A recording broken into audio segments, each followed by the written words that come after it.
აი თქვენ ახლა ხედავთ სწორედ კადრში თუ როგორ ჩამოდის პრინცი ალბერტი თვითმფრინავიდან.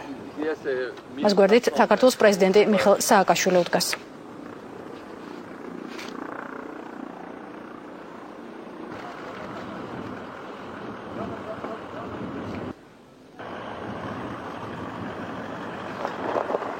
მე შეგახსენებთ, რომ მონაკოს პრინცი ამჟამად უკვე ბათუმში იმყოფება, სადაც დღეს საღამოს დაგეგმილია მისი დასწრება ახალ მიუზიკლ ქეთო და კოტეზე, უკვე ხვალკი ღონისძიებები თბილისში გადმოინაცვლებს.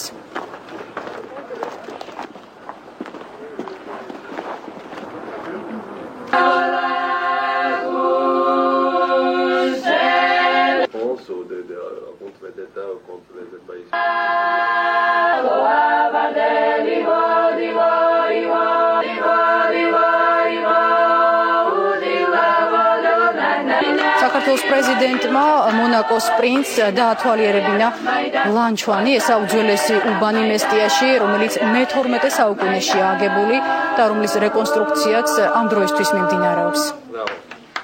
Bravo.